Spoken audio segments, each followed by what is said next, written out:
Come on, move, aren't you meant to protect the queen? The boy shouted loud enough for everyone in the courtyard to hear. He stepped over the barrier, mocking the tradition, and poured soda onto the guard's boots like it was some kind of prank. His parents didn't stop him, they just laughed it off, saying, "He's just a kid." With a smug grin, the boy filmed the moment, clearly chasing online attention. But the royal guard had had enough, breaking protocol. He responded in a way that put the boy and the entire crowd back in their place. Before we show you what happened next, drop a comment telling us where you're watching from. And don't forget to hit that subscribe button. What follows is something you'll have to see to believe. Dawn was breaking over the iconic gates of Buckingham Palace as early morning tourists began assembling for one of London's most celebrated traditions. The crisp autumn air carried the excited chatter of visitors from around the world, all eager to witness the renowned changing of the guard ceremony. Among this diverse crowd stood Maxwell Hartfield, an 11-year-old American whose designer clothing and expensive gadgets immediately marked him as someone accustomed to getting whatever he wanted. The boy's mother, Rebecca Hartfield, trailed several steps behind her son, her exhausted demeanor telling the story of years spent managing an increasingly difficult child. Her husband had chosen to remain at their luxury suite in the Savoy, citing urgent conference calls that everyone understood were simply an excuse to avoid another embarrassing public scene involving their son. Maxwell had already established a pattern of troublesome behavior during their week-long European vacation. 3 days earlier in Paris, he had loudly complained about the boring old paintings at the Louvre while other visitors tried to appreciate the masterpieces. 2 days ago at Westminster Abbey, he had attempted to climb over barriers to get closer to historical artifacts, forcing security guards to intervene. But none of these previous incidents would compare to what was about to unfold in the palace courtyard. As the scarlet uniformed sentries began marching into their ceremonial positions, Maxwell immediately retrieved his latest smartphone and activated its video recording function. His shrill voice penetrated the respectful atmosphere as he began providing live commentary for his substantial social media following. "What's up, everyone? Maxwell here with another epic adventure. Check out these costumed weirdos pretending to be soldiers. They're like human statues that can't even defend themselves." Multiple tourists turned their heads in disapproval at the obnoxious American youth, but Maxwell was completely absorbed in his performance for his online audience. His YouTube channel boasted nearly 60,000 subscribers who seemed to derive entertainment from watching him create chaos in prestigious locations around the globe. Meanwhile, the Queen's Guard had assumed their ceremonial positions with the precision and dignity that had made them symbols of British excellence for centuries. Among these elite soldiers stood Staff Sergeant Marcus Thornfield, a 36-year-old combat veteran whose penetrating blue eyes had witnessed horrors that would traumatize most civilians. His immaculate red tunic displayed not a single wrinkle, his bearskin cap sat at the regulation angle, and his ceremonial rifle was positioned with mathematical precision. Thornfield wasn't merely another guard fulfilling ceremonial duties. Beneath that motionless exterior was a decorated warrior who had completed for deployments in Afghanistan, rescued numerous wounded comrades under enemy fire, and received multiple commendations for exceptional valor. The barely visible scar along his jawline served as a permanent reminder of the day he had single-handedly defended a medical outpost against insurgent attacks, saving the lives of 12 wounded soldiers and 2 civilian doctors. Maxwell escalated his disruptive behavior by performing exaggerated military movements, openly mocking the guard's synchronized precision. His recording device captured every moment as he goose-stepped around the designated viewing area, his voice becoming increasingly loud and theatrical with each passing minute. "Look at these mechanical toys," Maxwell proclaimed to his digital audience, ensuring his commentary was audible to the soldiers themselves. "I guarantee they're not actual military personnel. They're probably just minimum wage actors dressed up for the tourists. Like, what kind of real soldier would waste their time standing around like a mannequin?" Rebecca seized her son's sleeve, her face flushed with mortification as she noticed other visitors beginning to document the spectacle with their own cameras. "Maxwell, stop this immediately," she whispered frantically. "You're causing a scene and being incredibly rude." But Maxwell had discovered something intoxicating in the attention his behavior was generating. The shocked expressions from the crowd, the rapid increase in live viewers on his stream, the knowledge that this footage would likely generate millions of views. It all fed his addiction to being the center of attention. a craving that had never been properly addressed by parents who preferred to indulge rather than discipline. He yanked free from his mother's grip and moved closer to the protective rope barrier, his phone now recording in portrait mode to capture Staff Sergeant Thornfield's complete figure. The guard's gaze remained fixed on the horizon, but those familiar with military bearing would have detected the subtle tightening of his facial muscles. "Mom, watch this. I'm going to make this robot malfunction," Maxwell announced with volume sufficient to be heard throughout half the courtyard.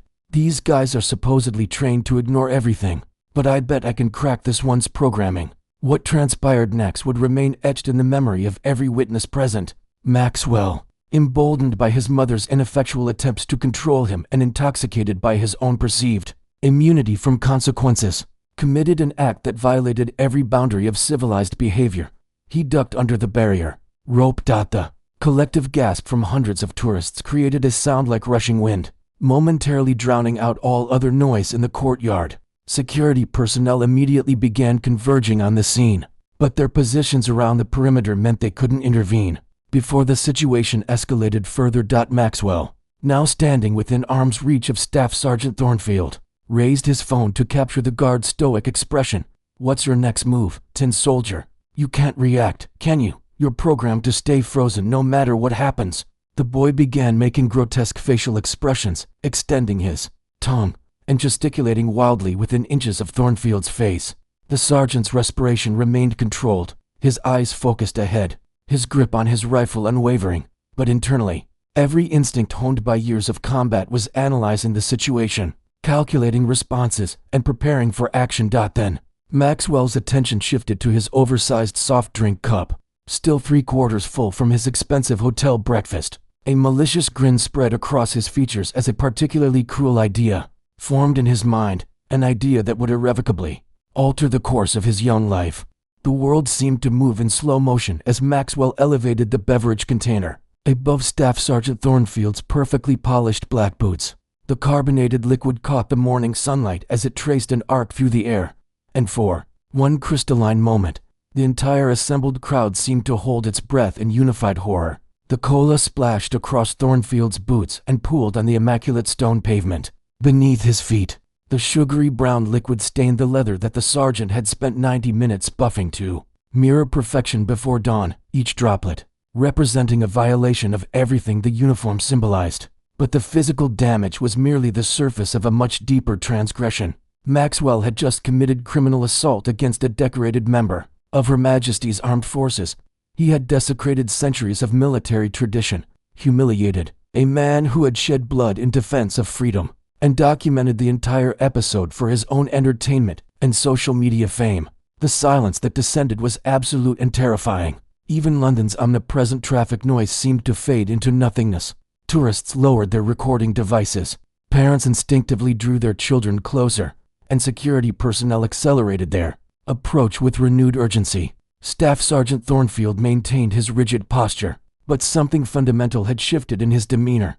The professional detachment remained intact, but beneath it was something else, a quality that caused Maxwell's smug expression to gradually dissolve into uncertainty. Chief Inspector Patricia Donovan reached them first. A veteran of 23 years in Royal Protection Services, she had encountered countless instances of tourist misbehavior, but nothing in her extensive experience had prepared her for this level of deliberate disrespect. Her hand descended on Maxwell's shoulder with unmistakable authority. "Young man," her voice sliced through the silence with surgical precision, "you have just committed criminal assault against a serving member of Her Majesty's Guard. You are now in custody." Maxwell's expensive phone tumbled to the pavement as the magnitude of his situation began penetrating his consciousness. "What? That's impossible. I was just having fun.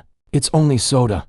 But Inspector Donovan had witnessed the entire incident, had observed this privileged American child escalate from mere rudeness to actual criminal conduct, and her patience for excuses had been completely exhausted. Rebecca Hartfield forced her way through the gathering crowd, her complexion drained of all color.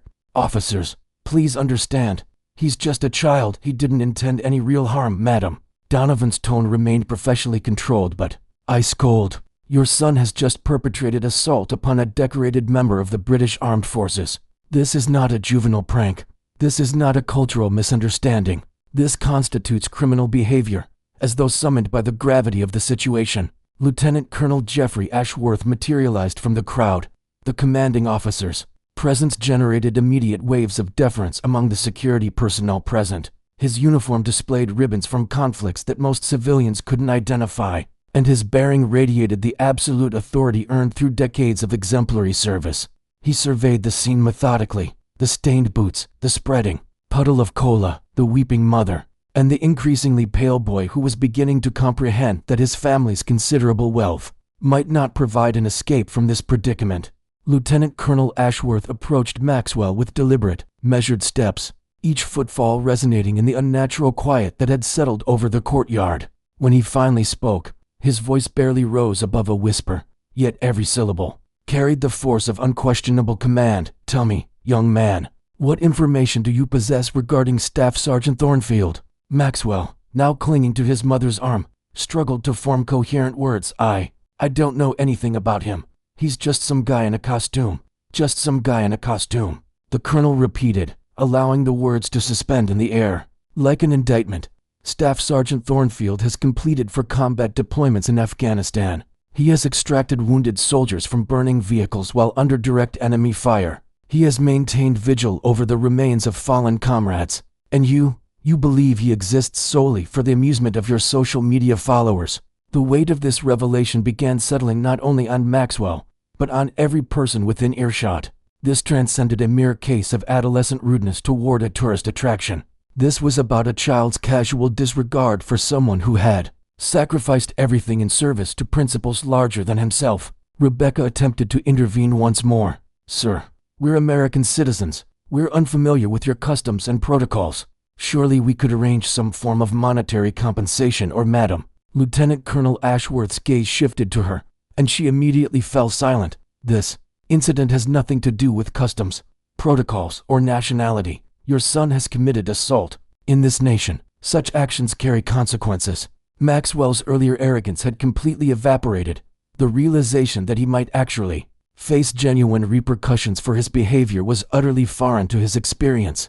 Throughout his 11 years of existence, every transgression had been smoothed over with financial settlements, every mistake explained away by expensive attorneys or influential family connections.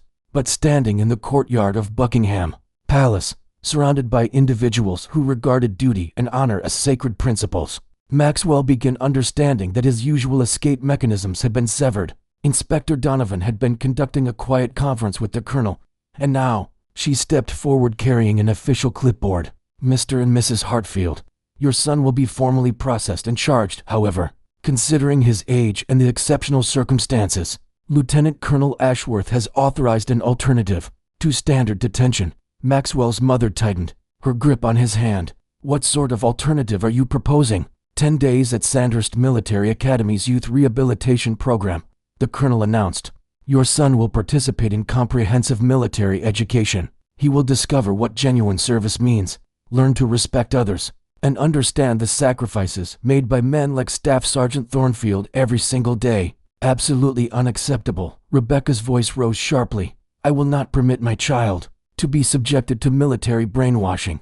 But Maxwell, for the first time throughout the entire ordeal, found his voice in a barely audible whisper. "Mom, I think maybe I should accept this." The words astonished everyone present, including Maxwell himself. But looking at Staff Sergeant Thornfield's stained boots, observing the profound disappointment in the faces surrounding him, something had begun shifting in the boy's understanding of his actions and their consequences. The journey to Sandhurst Military Academy unfolded in oppressive silence. Maxwell sat in the rear of the military transport vehicle between his mother and Inspector Donovan, gazing through the window as London's urban landscape gradually gave way to the more regimented environment of the military installation. His smartphone had been confiscated as evidence, and without its constant presence, Maxwell felt strangely vulnerable and disconnected. For years, he had documented every moment of his existence, sharing his thoughts and experiences with thousands of online strangers. Now, forced into this digital silence, he found himself alone with his own thoughts for perhaps the first time. In his memory, Sandhurst Military Academy emerged before them like a monument to discipline and tradition. The entrance gates were flanked by sentries whose bearing made it immediately clear that this institution tolerated no nonsense or disrespect. Every structure, every pathway, Every visible element had been designed to serve specific purposes, rather than impress casual visitors. Lieutenant Colonel Ashworth had arrived ahead of their convoy and was waiting in the central parade ground when their vehicle came to a halt. Beside him stood an individual who would become instrumental in Maxwell's transformation. Over the coming days, Regimental Sergeant Major Thomas Blackwood, a 35-year veteran whose weathered features told the story of a lifetime dedicated to molding raw recruits into professional soldiers, Master Hartfield. Sergeant Major Blackwood's voice carried the authority of someone accustomed to absolute and immediate obedience. For the next 10 days, you are under our jurisdiction. There will be no special accommodations, no concessions for your age, and no reprieve from accepting responsibility for your actions. Rebecca began formulating a protest, but Lieutenant Colonel Ashworth raised his hand. Ma'am, you face two options. Your son can confront criminal charges in civilian court, with all the accompanying media attention, or he can complete this program and gain something valuable from the experience. The choice was illusory, and everyone understood this reality. Maxwell would remain at Sandhurst. As his mother was escorted to the guest facilities, Maxwell found himself alone with Sergeant Major Blackwood and two junior officers who would serve as his supervisors throughout the program. The base around him hummed with purposeful activity, soldiers training with intense focus, vehicles moving with obvious destinations, the constant underlying rhythm of military precision and efficiency. Your first lesson, Blackwood announced, concerns respect. You will address every soldier here as sir or ma'am or by their appropriate rank. You will stand at attention when addressed unless instructed otherwise, and you will remember that every person here has earned their position through demonstrated service and personal sacrifice. Maxwell nodded, his previous arrogance completely absent. The reality of his circumstances was crystallizing with each passing moment. His initial assignment was conceptually simple but practically brutal. Restore Staff Sergeant Thornfield's boots to regulation condition. The very boots he had defiled with cola were presented to him, along with a complete kit of polishing supplies and detailed instructions regarding military standards for leather maintenance.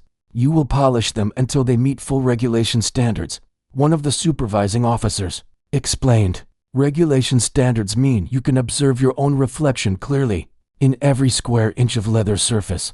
For a boy who had never been required to clean up after himself, the task proved overwhelming. His soft hands, more familiar with gaming devices than manual labor, developed painful blisters within the first 2 hours. But each time he considered abandoning the effort, he remembered the expression in Staff Sergeant Thornfield's eyes as the cola had splashed across those boots. By the conclusion of his first day, Maxwell had experienced genuine physical exhaustion for the first time in his pampered life. The boot restoration had consumed 8 hours, and his completed work was rejected 4 times before finally meeting the exacting standards. His hands were raw and bleeding, his spine ached from hunching over his work, and he was beginning to comprehend that military precision wasn't merely about visual appeal. It was about discipline, attention to detail, and respect for the tools essential to one's profession. That evening, he was shown to his temporary accommodation, a spartanly furnished room containing a single bed, a small desk, and a window overlooking the parade ground. There was no television, no gaming console, no internet access, only silence and the distant sounds of soldiers continuing their duties into the night. For his evening meal, he joined the general mess hall, where he absorbed another crucial lesson about military culture. Hierarchy and respect weren't abstract concepts but living, breathing aspects of every interaction. He observed as junior personnel deferred to their superiors, as conversation ceased when senior officers entered, as everything functioned according to rules and traditions that had been refined across centuries of military evolution. His second day commenced at 0530 hours with Reveille. Maxwell had never voluntarily awakened at 5:30 in the morning, and the shock of the wake-up call left him disoriented and irritable. But Lieutenant Davies, one of his assigned supervisors, made it abundantly clear that complaints would not be entertained. In active military service, Davies explained as Maxwell struggled into his borrowed uniform, soldiers don't receive permission to sleep late because they're fatigued. They don't skip duties because they're uncomfortable. They execute their responsibilities regardless of personal feelings, because other people's lives depend on their reliability. The morning's activity consisted of physical conditioning, and Maxwell rapidly discovered that his privileged lifestyle had left him woefully unprepared for basic military fitness requirements. While the regular soldiers moved through their exercises with practiced efficiency, Maxwell gasped and struggled through elementary calisthenics that children his age should have found manageable. But more significant than his physical limitations was what he observed during the training sessions. He watched soldiers encourage one another, push through obvious fatigue, and maintain their standards even when no authority figures were monitoring their performance. It represented a culture of mutual support and personal accountability that was completely alien to his previous experience. During a brief rest period, Maxwell found himself in conversation with Lance Corporal Mitchell, a 20-year-old soldier who had enlisted immediately after completing secondary school. Mitchell's quiet confidence and obvious competence sparked Maxwell's curiosity about what motivated someone to choose military service voluntarily. "Why did you decide to become a soldier?" Maxwell asked, displaying genuine interest for perhaps the first time during his stay. Mitchell's response was straightforward but profound. "My grandfather served in World War II. My father served in the Falklands.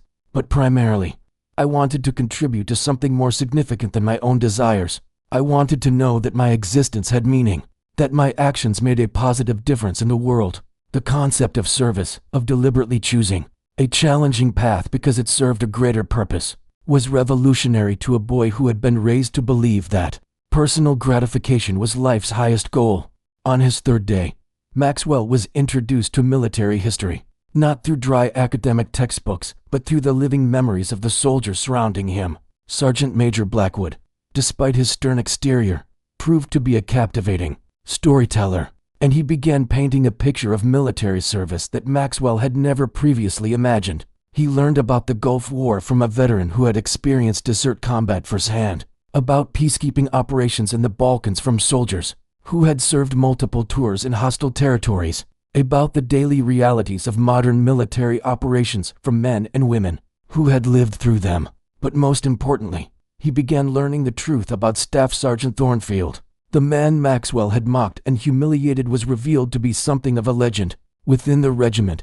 His actions in Afghanistan had preserved dozens of lives, but it was his character during peacetime that had earned him genuine respect throughout the ranks. He was renowned for mentoring young soldiers, for maintaining impossibly high standards for himself, and for never asking subordinates to undertake tasks he wouldn't perform personally. The scar on his jaw, Blackwood explained during one of their history sessions, originated during his 4th deployment. Intelligence reports indicated that insurgent forces were using a village school as an ammunition depot. Standard operating procedure would have been to request an artillery strike and destroy the building completely. But Thornfield had discovered that 3 local children were being held inside, the schoolmaster's sons, used as human shields by the enemy. Maxwell listened with growing fascination and horror as Blackwood continued the narrative. Thornfield volunteered for a solo infiltration mission, said he'd rather risk one life than guarantee the deaths of innocents.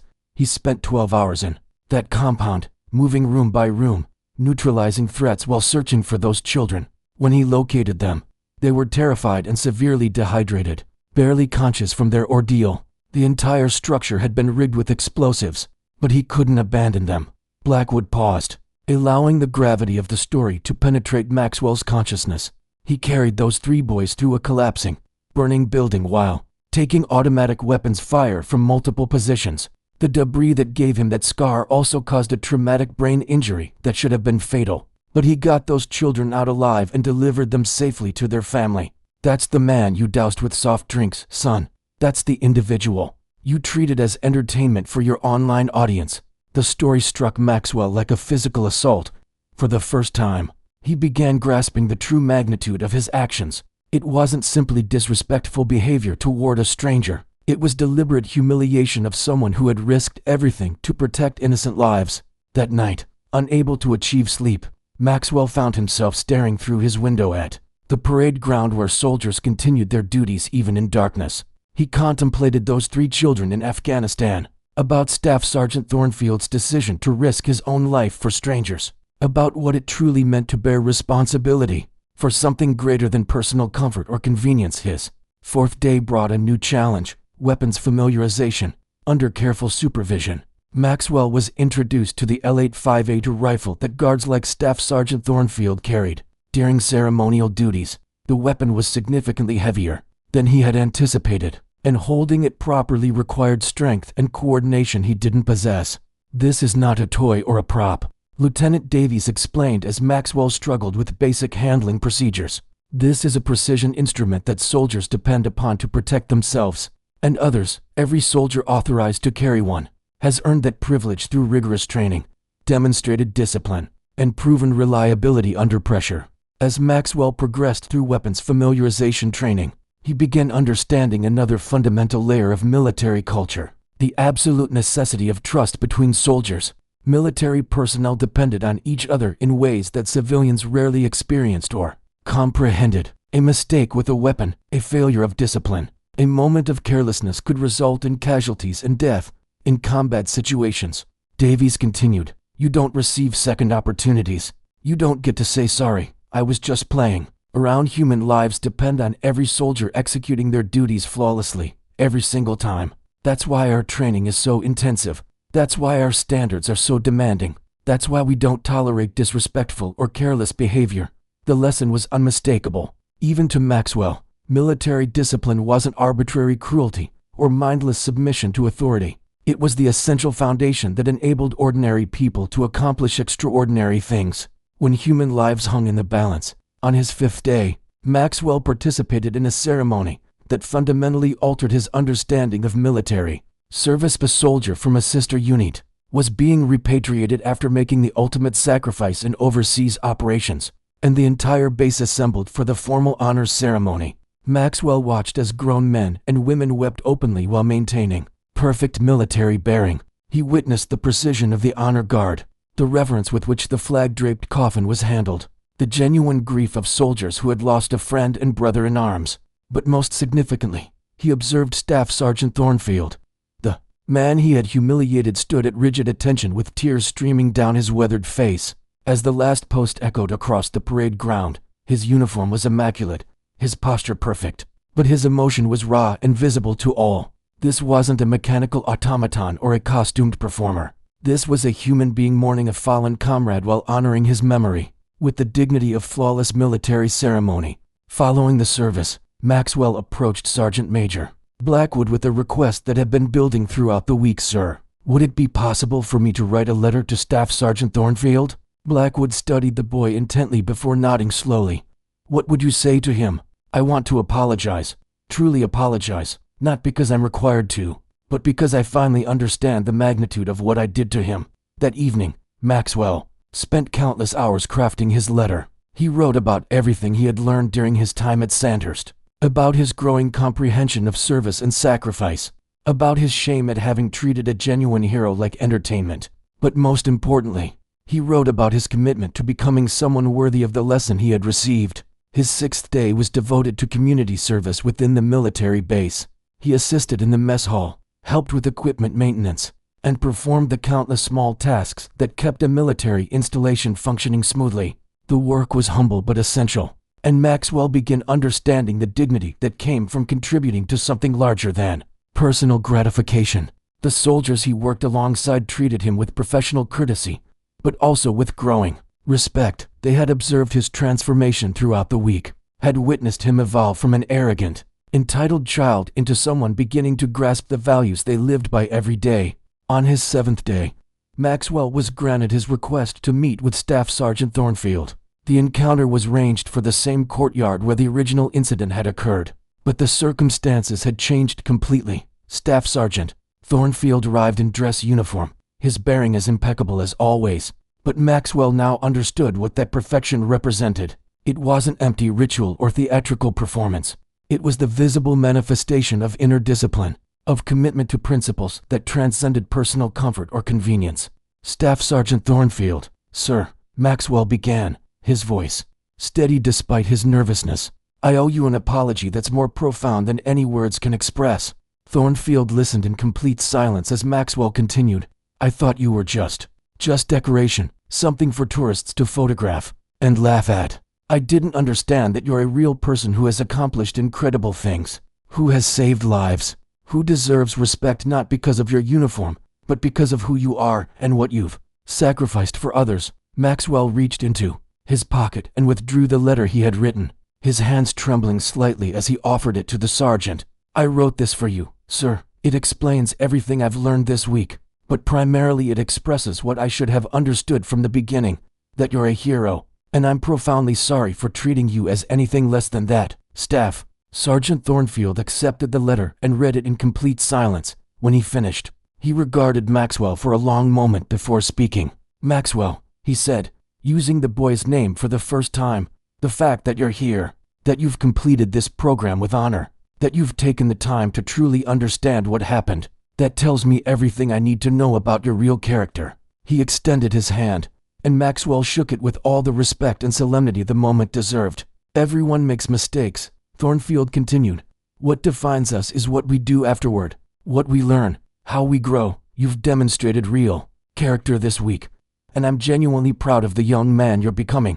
As they shook hands, tourists in the courtyard began applauding spontaneously. Someone had recognized Maxwell from the viral video of his misbehavior, but now they were witnessing something far more powerful: authentic redemption, and the courage to make genuine amends for past wrongs. Rebecca Hartfield, who had been observing from a respectful distance, approached with tears streaming down her face. The week had been as transformative for her as it had been for her son, forcing her to confront her own role in creating the entitled behavior that had led to this situation. "Staff Sergeant Thornfield," she said, her voice thick with emotion. Thank you for helping my son become someone I can be truly proud of calling my child."